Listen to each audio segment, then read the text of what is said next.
Today is Sunday, September 10th, 2023, and this is the Dunkley Report.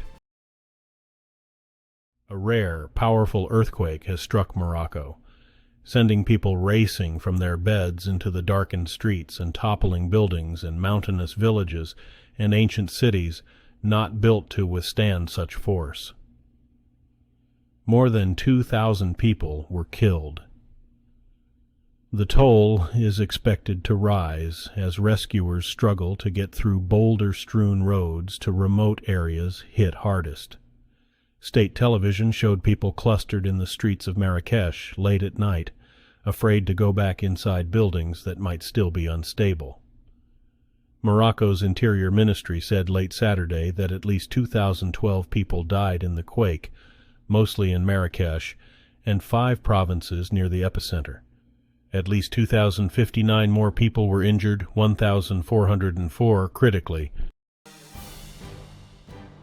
Morocco has revised upward the death toll from a powerful earthquake that shook Marrakesh and surrounding regions. The Interior Ministry says that 2,012 people were killed when the trembler struck. The toll is expected to rise as rescuers struggled to reach hard-hit remote areas. The ministry said the highest number of deaths were recorded in Al Haouz province, with 1,293 killed, and Taroudant with 452. At least 2,059 people were injured, including 1,404 critically. The government also announced 3 days of national mourning. The magnitude 6.8 quake late Friday was the biggest to hit the North African country in 120 years. President Joe Biden and his allies have outlined plans to create a rail and shipping corridor linking India with the Middle East and ultimately Europe. U.S. officials say such a network will be a game changer for global trade. The details were announced Saturday in India at the annual Group of 20 summit of the world's top economies. U.S. officials say the corridor would help to boost trade, transport energy resources, and improve digital connectivity. It would include India, Saudi Arabia, the United Arab Emirates, Jordan, Israel, and the European Union. The rail and shipping corridor could become one of the more ambitious counters to China's massive infrastructure program. As they race to capitalize on a craze for generative AI, leading tech developers, including Microsoft, OpenAI, and Google, have acknowledged that growing demand for their AI tools carries hefty costs, from expensive semiconductors to an increase in water consumption, but they're often secretive about the specifics. Few people in Iowa knew about its status as a birthplace of OpenAI's most advanced large language model, GPT-4, before a top Microsoft executive said in a speech it was literally made next to cornfields west of Des Moines. The United Nations atomic watchdog has warned of a potential threat to nuclear safety from a spike in fighting near Europe's largest nuclear power plant in Ukraine, whose forces continued pressing their counteroffensive. The International Atomic Energy Agency said that its experts deployed at the Russia-occupied Zaporizhzhia nuclear power plant reported hearing numerous explosions over the past week, in a possible indication of increased military activity in the region. There was no damage to the plant.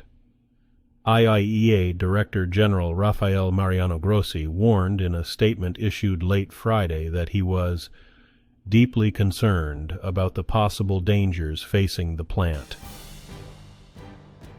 An official from Turkey's Disaster Management Agency says that rescue teams have begun the arduous process of extricating an American researcher who became seriously ill while he was 3,000 feet below the entrance of a cave in Turkey.